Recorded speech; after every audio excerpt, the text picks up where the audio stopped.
Presidential debate, and Barack Obama's brother, Malik, here on set with me.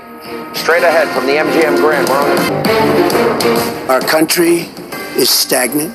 We've lost our jobs. We've lost our businesses. We're not making things anymore, relatively speaking. Our product is pouring in from China, pouring in from Vietnam, pouring in from all over the world. I passed factories that were thriving 20, 25 years ago, and because of the bill that her husband signed and she blessed 100%, it is just horrible what's happened to these people in these communities.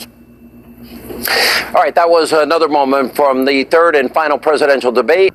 Well, I think that Donald Trump was very strong on these, where you see Trump at his strongest, when he's able to talk about the fact that our economic performance of our nation is disappointing, and that we do need to bring jobs back to Nevada, to Pennsylvania, to Ohio, to the country. And I think that that is where Donald Trump continues to be one of his strongest areas. I also thought one of his strongest areas, and I agree with your analysis, had to do with exposing her pay-to-play. Her hypocrisy on taking money from Sharia countries like Saudi Arabia, how she lies. Yeah. You know, there's so much corruption with her, and inciting violence and being the source of it. Yeah. You know, when I think it's just seeping into the American consciousness. Yeah, and I think this is the first debate where a lot of those things has even come up, and he did a very good job with it. It wasn't the knockout that I would have liked to have seen, but it was a very good. See, but if he goes in there and he pounds on it, you know what they're going to say? Oh, Donald, she said after the last debate, oh, he got in my space. But he did it. I'm like, right now, I'm in Lisa Booth's space. You know, I'm so offended. He's so offended. Right. But in the second debate, I thought he did it masterfully. And when he is at his best, it's when he's looking directly at her and he's saying, you know, you're all talk, but you don't get anything done. But he said he did that tonight. I thought it was effective tonight. I like it. It's marvelous. It's a killer moment. And he needs to go out on the campaign trail and pretend he's talking to her every day. I think I know Donald Trump. I think he's happy. You know why? Because now he gets to do rally after rally after rally with massive crowds, and he loves it. He's obviously enjoying himself. And Sean, she didn't deny any connection to the videos tonight, and she also didn't deny the fact that the WikiLeaks information was true, that the speeches were true. She's just mad that Vladimir Putin did it. She's never denied that. She's never denied that the information is true. And I think his closing statement tonight was the most cohesive and most succinct we have heard him on message. Very simply, he wants to make America great again.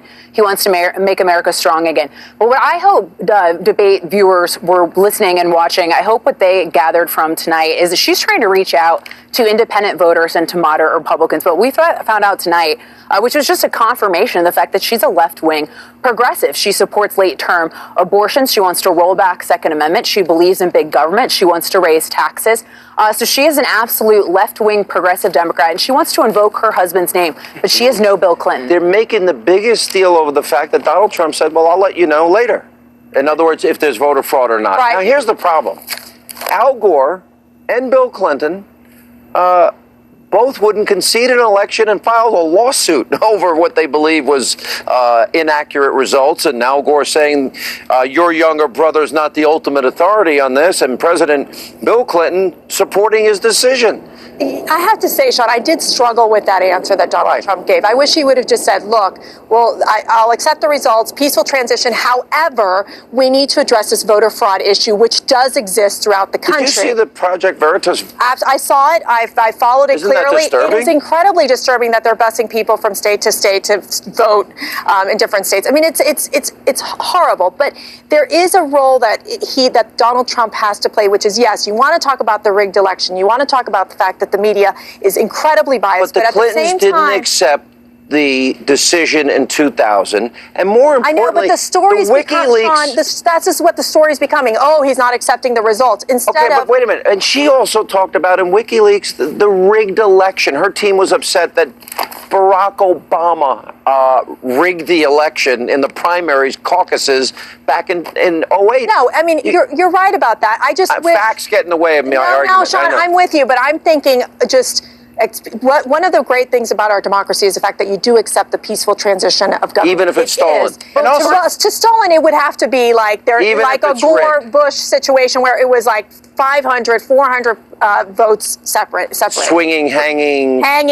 We were there. Oh my goodness, that's not happening again. Exactly. But I do think that Donald Trump needs to do some cleanup on that tomorrow, because what he didn't do after the second debate, he didn't do cleanup about the Miss Universe stuff, and it continued on.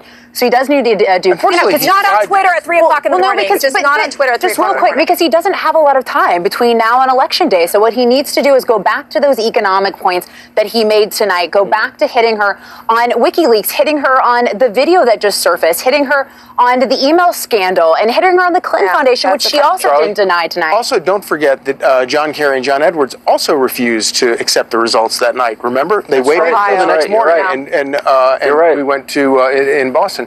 But this whole thing, this is a non-issue for the American people. Oh my gosh, it's catnip for the media, and everybody's freaking out about it. Nobody cares about it. You know why? Because they can't talk about how in the tank they are and now have been exposed. Cheryl Atkinson now calls it Newsgate 2016.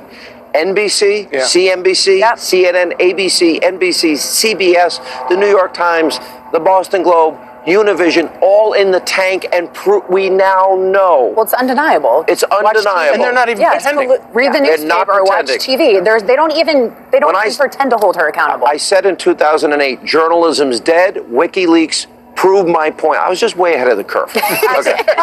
Foreshadowing. Foreshadowing. I sort of like my inner Hannity was coming out there. Well, I got to say, if Trump sticks to the economy, talks to the suburban mom about how Obamacare, their premiums are rising, talks about education and really choice for children, that is an effective message, and that's what he needs to stay on. Stay on trade, we got to roll. economy. Hey, guys, thanks for hanging out. To be Appreciate here, it. Let's go win some money in a few minutes. All right, coming up, Reince Priebus, Carrie Prejean, Miss California 2009, Dr. Gina Loudon, all coming up as we continue live. We're on